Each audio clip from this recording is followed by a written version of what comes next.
Good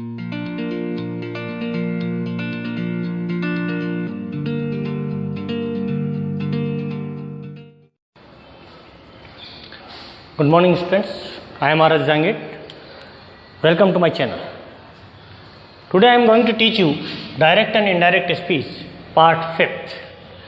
आज मैं बात कर रहा हूँ डायरेक्ट एंड इनडायरेक्ट स्पीच में पार्ट 5th की, और उसमें भी बात कर रहे हैं इम्पेरेटिव सेंटेंसेज की टाइप फर्स्ट, यानी इम्पेरेटिव सेंटेंसेज में टाइप फर्स्ट की मैं बात कर रहा हूँ। इम्पेरेटिव सेंटेंसेज कौन से होते हैं थोड़ा सा बता दूँ आपको।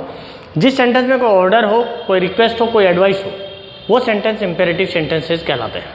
यानी कोई आज्ञा हो, कोई प्रार्थना हो या कोई सलाह हो, तो इस प्रकार के जो वाक्य होते हैं उसमें इम्पेरेटिव सेंटेंस, उनको जो है इम्पेरेटिव सेंटेंस कहा जाता है। सबसे पहले जो रिपोर्टिंग वर्ब में चेंज करना है वो क्या करना है कि यदि रिपोर्टेड स्पीच में कोई ऑर्डर है तो रिपोर्टिंग वर्ब में चेंज कर देंगे, उसको करेंगे ऑर्डर्ड में। यदि रिपोर्टेड स्पीच में कोई एडवाइस है तो उसको चेंज करेंगे एडवाइज्ड में। अब थोड़ा सा यहाँ एक चीज़ बता दूँ, और कि यहाँ देखिए मैंने स्पेलिंग लिखी है, एडवाइस की स्पेलिंग ये ADVICE, और जबकि यहाँ कर रहा हूँ ADVICED। यानी एज ए नाउन अगर यूज कर रहे हैं एडवाइस की तो स्पेलिंग होती है ADVICE, लेकिन एज ए वर्ब यूज करते हैं तो उसकी स्पेलिंग परिवर्तित हो जाती है, वो हो जाती है ADVICE। फिर अगर यहाँ पर रिपोर्टेड स्पीच में यदि कोई रिक्वेस्ट है, कोई प्रार्थना है, तो रिपोर्टिंग वर्ब को चेंज कर देते हैं रिक्वेस्टेड में। ठीक है, अब बात करते हैं कंजंक्शन की। तो कंजंक्शन के रूप में दैट का प्रयोग नहीं करते हैं, और उसके स्थान पर किसका प्रयोग करते हैं? टू का प्रयोग करते हैं। टू का प्रयोग करते हैं, यानी दैट का यूज नहीं करेंगे इसमें, बल्कि किसका यूज करेंगे?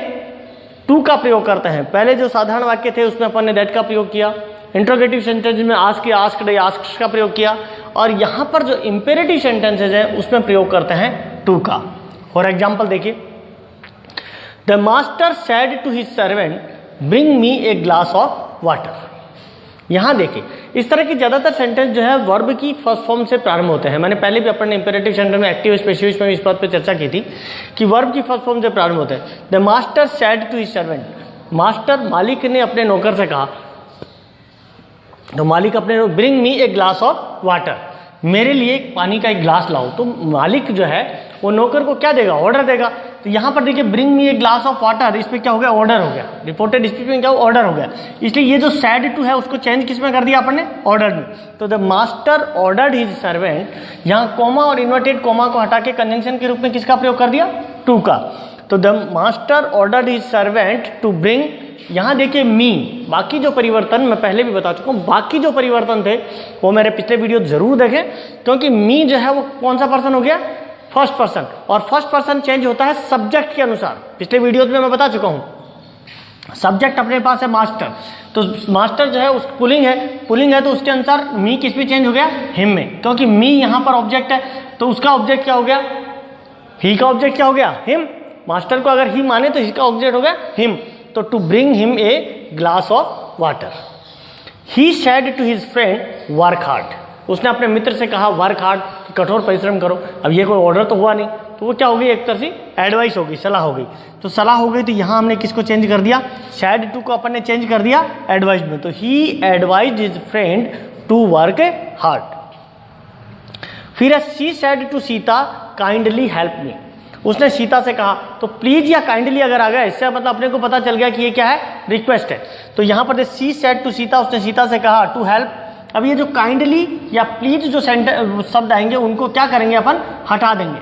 तो शी रिक्वेस्टेड सीता और टू हेल्प मी, मी था वही बात आ रही है, मी जो है वही फर्स्ट पर्सन है, फर्स्ट पर्सन चेंज होगा किसके अनुसार? सब्जेक्ट के अनुसार।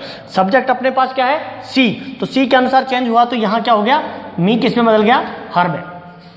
तो she requested Sita to help her, और काइंडली या प्लीज या इस तरह के जो सर या इस तरह के जो अगर शब्द आते हैं उनको क्या करते हैं? हटा देते हैं। अब अगला और एक और तरह के वाक्य इसमें पूछे जाते हैं, वोकेटिव केस वाले वाक्य। वोकेटिव केस का होता है किसी को जैसे आवाज देकर के हम बुलाते हैं, आवाज देकर के पुकारते हैं, उस तरह के सेंटेंस भी कई बार आते हैं। तो उसमें थोड़ा सा स्टूडेंट्स कंफ्यूज हो जाते हैं कि इनको कैसे बनाएं। इस तरह का एक वाक्य दे रहा हूं, the teacher said, coma inverted coma start कर दिया, सिट डाउन, फिर कोमा देके बॉयज दिया हुआ है। यहाँ पे देखिए फिर कोमा दिया है और उसके बाद में बॉयज दिया है। इसका मतलब किस प्रकार का वाक्य, वोकेटिव केस वाला वाक्य है।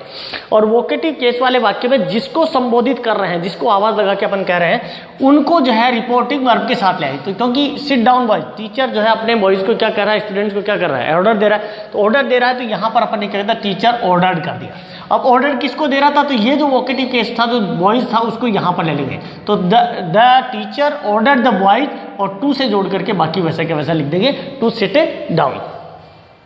अब एक प्रकार के वाक्य इंपेरेटिव सेंटेंस में और पूछे जाते हैं, वो है डू नॉट से प्रारंभ होने वाले वाक्य। अब उनको जो डू नॉट से वाक्य प्रारंभ हो रहा है, यानी रिपोर्टेड स्पीच अगर डू नॉट से प्रारंभ हो रहा है, तो उनको अपन कैसे उनको चेंज करें।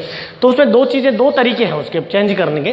पहला है कि या तो रिपोर्टिंग वर्ब को अपन किस में चेंज कर दें, फॉरवर्ड में बदल दें। और फॉरवर्ड का मतलब होता है मना करना, फॉरवर्ड मीन्स होता है मना करना। तो या तो इसमें चेंज कर सकते हैं, और या फिर रिपोर्टिंग वर्ब को ऑर्डर्ड, एडवाइज या रिक्वेस्टेड जो भी है उसके अनुसार अपन चेंज कर दें। उसके बाद ऑब्जेक्ट, उसके बाद नॉट और उसके बाद टू का प्रयोग करें। मैंने दोनों तरह के एग्जांपल दिए हैं। The teacher said to the boy do not abuse anyone. यहाँ देखिए रिपोर्टिंग वर्ब स्टार्ट हो रहा है डू नॉट से। तो the teacher forward, said to को अपन ने किससे चेंज कर दिया, फॉरवर्ड में।